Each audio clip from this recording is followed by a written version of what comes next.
ਅੰਤਰਰਾਸ਼ਟਰੀ ਸ਼ਾਂਤੀ ਅਤੇ ਸੁਰੱਖਿਆ ਨੂੰ ਕਾਇਮ ਰੱਖਣ ਲਈ ਜੇਕਰ ਸਮੂਹਿਕ ਸੁਰੱਖਿਆ ਦੀ ਵਿਧੀ ਦੀ ਵਰਤੋਂ ਕੀਤੀ ਜਾਣੀ ਹੈ ਤਾਂ ਇਸ ਲਈ ਜ਼ਰੂਰੀ ਹੈ ਕਿ ਕੋਈ ਨਾ ਕੋਈ ਅੰਤਰਰਾਸ਼ਟਰੀ ਸੰਗਠਨ ਹੋਵੇ। ਅੰਤਰਰਾਸ਼ਟਰੀ ਸੰਗਠਨ ਤੋਂ ਬਿਨਾਂ ਕਲੈਕਟਿਵ ਸਿਕਿਉਰਿਟੀ ਦੀ ਵਰਤੋਂ ਨਹੀਂ ਕੀਤੀ ਜਾ ਸਕਦੀ। ਪਹਿਲਾਂ ਇਸ ਦੀ ਵਰਤੋਂ ਰਾਸ਼ਟਰ ਸੰਘ ਦੇ ਅਧੀਨ ਕੀਤੀ ਗਈ ਸੀ, ਜਿਹੜਾ 1919 ਵਿੱਚ ਬਣਿਆ ਸੀ, ਅਤੇ ਫਿਰ ਇਸ ਦੀ ਵਰਤੋਂ ਸੰਯੁਕਤ ਰਾਸ਼ਟਰ ਦੇ ਅਧੀਨ ਕੀਤੀ ਜਾਣ ਲੱਗੀ, ਜਿਹੜਾ ਕਿ 1945 ਦੇ ਵਿੱਚ ਬਣਿਆ ਸੀ। ਇਸ ਕੁਐਸਚਨ ਦੇ ਵਿੱਚ ਅਸੀਂ ਪੜ੍ਹਾਂਗੇ ਕਿ ਸੰਯੁਕਤ ਰਾਸ਼ਟਰ ਦੇ ਅਧੀਨ ਸਮੂਹਿਕ ਸੁਰੱਖਿਆ ਦੀ ਵਿਧੀ ਦੀ ਵਰਤੋਂ ਕਿਸ ਤਰ੍ਹਾਂ ਕੀਤੀ ਜਾ ਰਹੀ ਹੈ, ਕਿਹੜੀਆਂ-ਕਿਹੜੀਆਂ ਮੁੱਖ ਵਿਵਸਥਾਵਾਂ ਹਨ ਸੰਯੁਕਤ ਰਾਸ਼ਟਰ ਦੇ ਚਾਰਟਰ ਦੇ ਵਿੱਚ ਸਮੂਹਿਕ ਸੁਰੱਖਿਆ ਦੀ ਵਿਧੀ ਨੂੰ ਵਰਤੋਂਯੋਗ ਬਣਾਉਣ ਲਈ। ਸੰਯੁਕਤ ਰਾਸ਼ਟਰ ਦੇ 6 ਪ੍ਰਿੰਸੀਪਲ ਆਰਗਨਸ ਹਨ। ਇਹਨਾਂ ਦੇ ਵਿੱਚੋਂ ਸਭ ਤੋਂ ਮਹੱਤਵਪੂਰਨ ਅੰਗ ਹੈ, ਸਭ ਤੋਂ ਸ਼ਕਤੀਸ਼ਾਲੀ ਅੰਗ ਹੈ, ਵਿਸ਼ੇਸ਼ ਕਰਕੇ ਸਮੂਹਿਕ ਸੁਰੱਖਿਆ ਦੀ ਵਿਧੀ ਨਾਲ ਸੰਬੰਧਿਤ ਯੂਨਾਈਟਿਡ ਨੇਸ਼ਨ ਦੀ ਸਿਕਿਉਰਿਟੀ ਕੌਂਸਲ। ਸਿਕਿਉਰਿਟੀ ਕੌਂਸਲ ਸਭ ਤੋਂ ਮਹੱਤਵਪੂਰਨ ਅੰਗ ਹੈ। ਸਿਕਿਉਰਿਟੀ ਕੌਂਸਲ ਦੀ ਜ਼ਿੰਮੇਵਾਰੀ ਹੈ ਕਿ ਵਿਸ਼ਵ ਦੇ ਵਿੱਚ ਸ਼ਾਂਤੀ ਕਾਇਮ ਰਹੇ, ਸੁਰੱਖਿਆ ਬਣੀ ਰਹੇ। ਜਿਹੜੀ ਸਿਕਿਉਰਿਟੀ ਕੌਂਸਲ ਹੈ ਇਸ ਦੇ 15 ਮੈਂਬਰ ਹੁੰਦੇ ਹਨ, ਜਿਨ੍ਹਾਂ ਦੇ ਵਿੱਚੋਂ 5 ਪਰਮਾਨੈਂਟ ਮੈਂਬਰ ਹਨ ਅਤੇ 10 ਮੈਂਬਰਾਂ ਦੀ ਚੋਣ ਕੀਤੀ ਜਾਂਦੀ ਹੈ। ਜਿਹੜੇ 5 ਪਰਮਾਨੈਂਟ ਮੈਂਬਰ ਹਨ ਉਹ ਵਿਸ਼ਵ ਦੀਆਂ ਵੱਡੀਆਂ ਸ਼ਕਤੀਆਂ ਨੂੰ ਬਣਾਇਆ ਗਿਆ ਹੈ, ਜਿਵੇਂ ਚੀਨ, ਫਰਾਂਸ, UK, USA, ਰਸ਼ੀਆ। ਇਹ 5 ਪਰਮਾਨੈਂਟ ਮੈਂਬਰ ਹਨ ਤੇ ਬਾਕੀ ਜਿਹੜੇ 10 ਮੈਂਬਰ ਨੇ ਉਹਨਾਂ ਦੀ ਚੋਣ ਕੀਤੀ ਜਾਂਦੀ ਹੈ। ਜਿਹੜੇ ਵੀ ਯੂਨਾਈਟਿਡ ਨੇਸ਼ਨ ਦੇ ਮੈਂਬਰ ਨੇ ਉਹਨਾਂ ਮੈਂਬਰਾਂ ਦੇ ਵਿੱਚੋਂ ਚੋਣ ਕੀਤੀ ਜਾਂਦੀ ਹੈ। ਮਹਾਸਭਾ ਚੋਣ ਕਰਦੀ ਹੈ ਤੇ ਇਹ ਚੋਣ 2 ਸਾਲ ਦੇ ਸਮੇਂ ਲਈ ਕੀਤੀ ਜਾਂਦੀ ਹੈ। ਜਦੋਂ ਰਾਸ਼ਟਰ ਸੰਘ ਦੇ ਅਧੀਨ ਇਸ ਵਿਧੀ ਦੀ ਵਿਵਸਥਾ ਕੀਤੀ ਗਈ ਸਮੂਹਿਕ ਸੁਰੱਖਿਆ ਦੀ, ਤਾਂ ਰਾਸ਼ਟਰ ਸੰਘ ਇਸ ਵਿੱਚ ਬਹੁਤਾ ਕਾਮਯਾਬ ਨਹੀਂ ਹੋਇਆ। ਇਸ ਨਾਲ ਰਾਜਾਂ ਦਾ ਇੱਕ ਤਰ੍ਹਾਂ ਨਾਲ ਭਰੋਸਾ ਉੱਠ ਗਿਆ ਕਿ ਸਮੂਹਿਕ ਸੁਰੱਖਿਆ ਕੰਮ ਕਰ ਸਕਦੀ ਹੈ ਜਾਂ ਸਮੂਹਿਕ ਤੌਰ ਤੇ ਉਹਨਾਂ ਦੀ ਕੋਈ ਸੁਰੱਖਿਆ ਕਰ ਸਕਦਾ ਹੈ। ਪਰੰਤੂ ਜਿਹੜਾ ਦੂਸਰੇ ਵਿਸ਼ਵ ਯੁੱਧ ਦੇ ਵਿੱਚ ਤਬਾਹਕੁੰਨ ਨਜ਼ਾਰਾ ਵੇਖਿਆ ਦੁਨੀਆ ਨੇ, ਉਸ ਤਬਾਹੀ ਨੇ ਮਨੁੱਖਤਾ ਨੂੰ ਇਹ ਸੋਚਣ ਲਈ ਮਜਬੂਰ ਕਰ ਦਿੱਤਾ ਕਿ ਸਮੂਹਿਕ ਸੁਰੱਖਿਆ ਤੋਂ ਬਿਨਾਂ ਹੋਰ ਕੋਈ ਚਾਰਾ ਵੀ ਨਹੀਂ ਹੈ ਵਿਸ਼ਵ ਸ਼ਾਂਤੀ, ਵਿਸ਼ਵ ਸੁਰੱਖਿਆ ਨੂੰ ਕਾਇਮ ਰੱਖ ਸਕਣ ਦਾ। ਇਸ ਲਈ ਜਦੋਂ ਦੂਸਰਾ ਵਿਸ਼ਵ ਯੁੱਧ ਚੱਲ ਰਿਹਾ ਸੀ ਉਦੋਂ ਹੀ ਇਹ ਵਿਚਾਰ ਚਰਚਾ ਸ਼ੁਰੂ ਹੋ ਗਈ ਸੀ ਕਿ ਫਿਰ ਤੋਂ ਕੋਈ ਅੰਤਰਰਾਸ਼ਟਰੀ ਸੰਗਠਨ ਬਣਾਇਆ ਜਾਵੇ, ਫਿਰ ਤੋਂ ਸਮੂਹਿਕ ਸੁਰੱਖਿਆ ਦੀ ਵਿਧੀ ਦੀ ਵਿਵਸਥਾ ਕੀਤੀ ਜਾਵੇ। ਅਤੇ ਫਿਰ 24 ਅਕਤੂਬਰ 1945 ਨੂੰ ਸੰਯੁਕਤ ਰਾਸ਼ਟਰ ਦੀ ਸਥਾਪਨਾ ਕੀਤੀ ਗਈ। ਸੰਯੁਕਤ ਰਾਸ਼ਟਰ ਦੀ ਸਥਾਪਨਾ ਜਦੋਂ ਕੀਤੀ ਗਈ ਤਾਂ ਇਸ ਦੇ ਚਾਰਟਰ ਦੇ 7ਵੇਂ ਅਧਿਆਇ ਦੇ ਵਿੱਚ, ਜਿਹੜਾ ਕਿ ਆਰਟੀਕਲ 39 ਤੋਂ ਲੈ ਕੇ 51 ਤੱਕ ਫੈਲਿਆ ਹੋਇਆ ਹੈ, ਉਸ ਵਿੱਚ ਸਮੂਹਿਕ ਸੁਰੱਖਿਆ ਨਾਲ ਸੰਬੰਧਿਤ ਮੁੱਖ ਵਿਵਸਥਾਵਾਂ ਸਾਨੂੰ ਮਿਲਦੀਆਂ ਹਨ। ਸਭ ਤੋਂ ਪਹਿਲੀ ਵਿਵਸਥਾ ਹੈ ਸ਼ਾਂਤੀ ਨੂੰ ਦਰਪੇਸ਼ ਖਤਰਿਆਂ ਨੂੰ ਡਿਟੈਕਟ ਕਰਨਾ।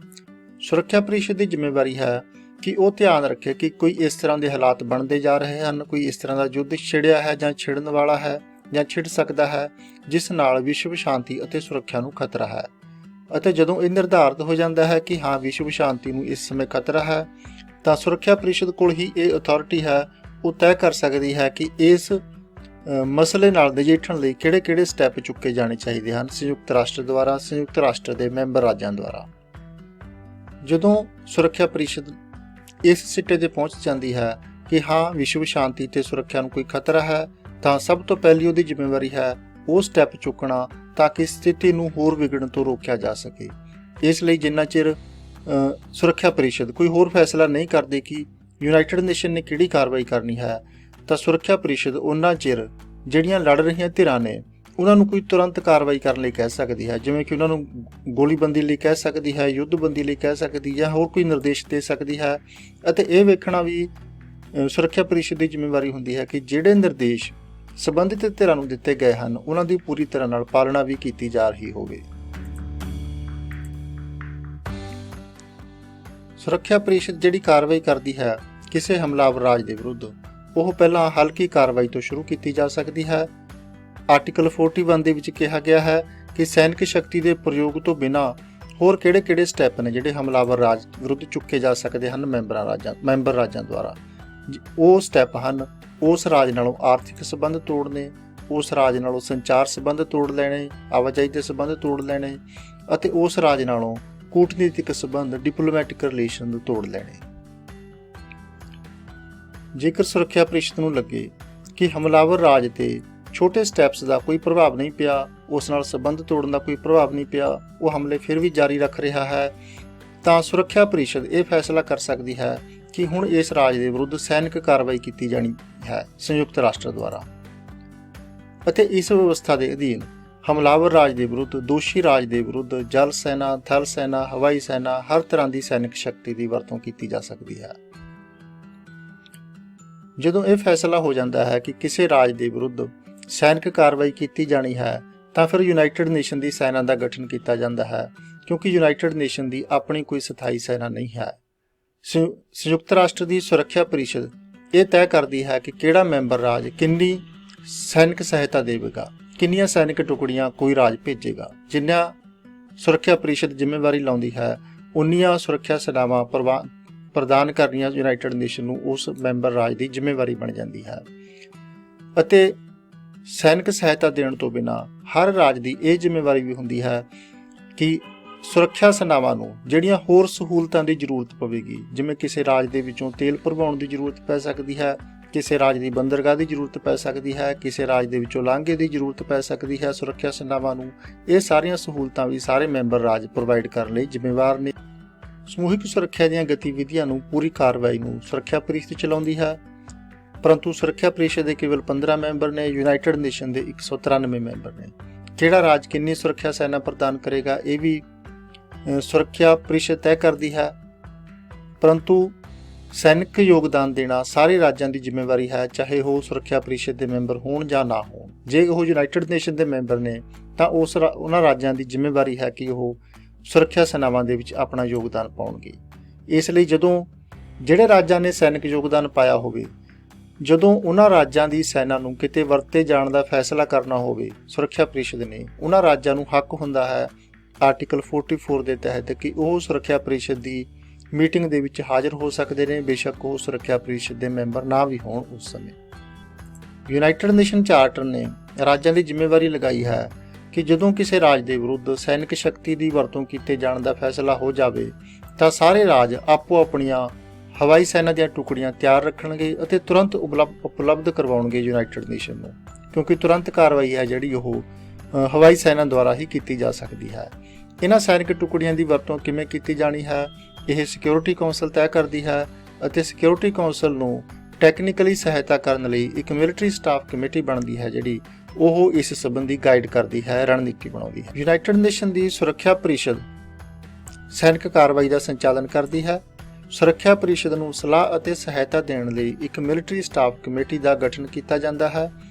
ਇਸ ਮਿਲਟਰੀ ਸਟਾਫ ਕਮੇਟੀ ਦੇ ਵਿੱਚ ਜਿਹੜੇ ਸੁਰੱਖਿਆ ਪਰਿਸ਼ਦ ਦੇ 5 ਪਰਮਾਨੈਂਟ ਮੈਂਬਰ ਹਨ, ਚੀਨ, ਫਰਾਂਸ, ਰੂਸ, UK, USA, ਉਹਨਾਂ ਦੀਆਂ ਸੈਨਾਵਾਂ ਦੇ ਮੁਖੀ ਸ਼ਾਮਲ ਹੁੰਦੇ ਹਨ, ਜਾਂ ਕਿਸੇ ਸੈਨਾ ਦੀ ਮੁਖੀ ਦਾ ਕੋਈ ਪ੍ਰਤੀਨਿਧੀ ਵੀ ਇਸ ਕਮੇਟੀ ਦਾ ਮੈਂਬਰ ਬਣ ਸਕਦਾ ਹੈ। ਇਹ ਜਿਹੜੀ ਮਿਲਟਰੀ ਸਟਾਫ ਕਮੇਟੀ ਹੈ, ਇਹ ਸੁਰੱਖਿਆ ਪਰਿਸ਼ਦ ਲਈ ਸੈਨਿਕ ਰਣਨੀਤੀ ਬਣਾਉਂਦੀ ਹੈ ਕਿ ਸੈਨਾਵਾਂ ਦੀ ਵਰਤੋਂ ਕਿਸ ਤਰ੍ਹਾਂ ਕੀਤੀ ਜਾਣੀ ਹੈ।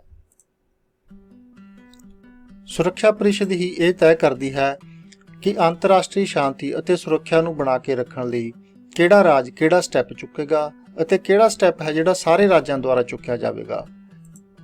ਸਾਰੇ ਜਿਹੜੇ ਮੈਂਬਰ ਰਾਜ ਨੇ ਸੰਯੁਕਤ ਰਾਸ਼ਟਰ ਦੇ, ਉਹ ਸੁਰੱਖਿਆ ਪਰਿਸ਼ਦ ਦੁਆਰਾ ਦਰਸਾਏ ਰਸਤੇ ਅਨੁਸਾਰ ਹੀ ਸਟੈਪ ਚੁੱਕੇ ਜਾਣ ਲਈ ਪਾਬੰਦ ਹੁੰਦੇ ਹਨ। ਕੋਈ ਰਾਜ ਆਪਣੇ ਤੌਰ ਤੇ ਸਟੈਪ ਨਹੀਂ ਚੁੱਕ ਸਕਦਾ, ਅਤੇ ਸਾਰੇ ਰਾਜਾਂ ਨੂੰ ਇਹ ਵੀ ਨਿਰਦੇਸ਼ ਹੈ ਸੰਯੁਕਤ ਰਾਸ਼ਟਰ ਦੇ ਚਾਰਟਰ ਦੇ ਵਿੱਚ ਕਿ ਸੰਯੁਕਤ ਰਾਸ਼ਟਰ ਦੇ ਜੋ ਆਬਜੈਕਟਿਵ ਨੇ ਅੰਤਰਰਾਸ਼ਟਰੀ ਸ਼ਾਂਤੀ ਅਤੇ ਸੁਰੱਖਿਆ ਨੂੰ ਕਾਇਮ ਰੱਖਣਾ, ਉਸ ਲਈ ਸਾਰੇ ਇੱਕ ਦੂਸਰੇ ਦਾ ਸਹਿਯੋਗ ਕਰਨਗੇ।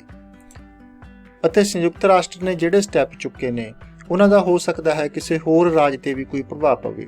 ਜਿਹੜੇ ਸਟੈਪ ਨੇ ਉਹ ਹਮਲਾਵਰ ਰਾਜ ਦੇ ਵਿਰੁੱਧ ਚੁੱਕੇ ਜਾਂਦੇ ਨੇ, ਪਰੰਤੂ ਕਈ ਵਾਰੀ ਉਸ ਦਾ ਪ੍ਰਭਾਵ ਕਿਸੇ ਗੁਆਂਢੀ ਰਾਜ ਤੇ ਵੀ ਪੈ ਸਕਦਾ ਹੈ।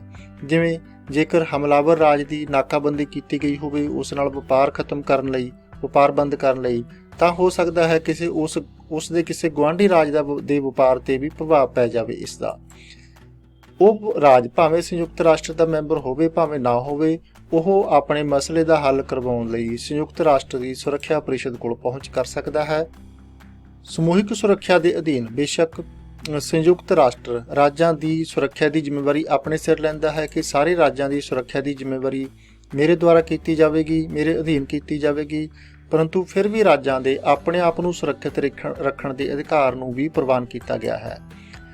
ਚਾਰਟਰ ਦੇ ਵਿੱਚ ਕਿਹਾ ਗਿਆ ਹੈ ਕਿ ਜੇਕਰ ਕਿਸੇ ਰਾਜ ਤੇ ਹਮਲਾ ਹੋ ਜਾਂਦਾ ਹੈ ਤਾਂ ਜਿੰਨਾ ਚਿਰ ਸੁਰੱਖਿਆ ਪਰਿਸ਼ਦ ਕੋਈ ਕਾਰਵਾਈ ਨਹੀਂ ਕਰਦੀ, ਸੰਯੁਕਤ ਰਾਸ਼ਟਰ ਕੋਈ ਕਾਰਵਾਈ ਨਹੀਂ ਕਰਦਾ, ਉਨਾ ਚਿਰ ਉਹ ਰਾਜ ਆਪਣੇ ਆਪ ਨੂੰ ਡਿਫੈਂਡ ਕਰਨ ਲਈ ਜਵਾਬੀ ਹਮਲਾ ਕਰ ਸਕਦਾ ਹੈ, ਆਪ ਵੀ ਕਰ ਸਕਦਾ ਹੈ ਜਾਂ ਗਰੁੱਪ ਦੇ ਤੌਰ ਤੇ ਆਪਣੇ ਸਹਿਯੋਗੀਆਂ ਦੁਆਰਾ ਵੀ ਕਰ ਸਕਦਾ ਹੈ।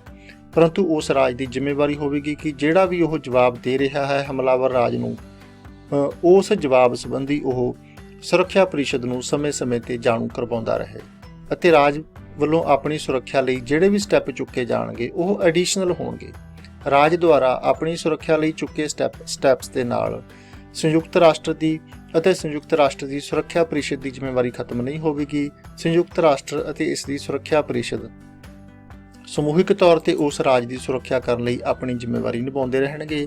ਇਹ ਮੁੱਖ ਵਿਵਸਥਾਵਾਂ ਨੇ ਜਿਹੜੀਆਂ ਯੂਨਾਈਟਿਡ ਨੇਸ਼ਨ ਦੇ ਚਾਰਟਰ ਦੇ ਵਿੱਚ ਕੀਤੀਆਂ ਗਈਆਂ ਹਨ ਸਮੂਹਿਕ ਸੁਰੱਖਿਆ ਨੂੰ ਲਾਗੂ ਕਰਵਾਉਣ ਲਈ। ਕਈ ਥਾਵਾਂ ਤੇ ਸਮੂਹਿਕ ਸੁਰੱਖਿਆ ਦੀ ਵਿਧੀ ਦੀ ਵਰਤੋਂ ਵੀ ਕੀਤੀ ਗਈ ਹੈ। ਯੂਨਾਈਟਿਡ ਨੇਸ਼ਨ ਦੇ ਹੋਂਦ ਵਿੱਚ ਆਉਣ ਤੋਂ ਬਾਅਦ ਕਿੱਥੇ ਕੀਤੀ ਗਈ ਹੈ, ਕੀ ਉਸ ਦੇ ਰਿਜ਼ਲਟ ਰਹੇ ਨੇ, ਇਹ ਅਸੀਂ ਨੈਕਸਟ ਕੁਐਸਚਨ ਦੇ ਵਿੱਚ ਡਿਸਕਸ ਕਰਾਂਗੇ। ਬਹੁਤ ਬਹੁਤ ਧੰਨਵਾਦ। Good luck.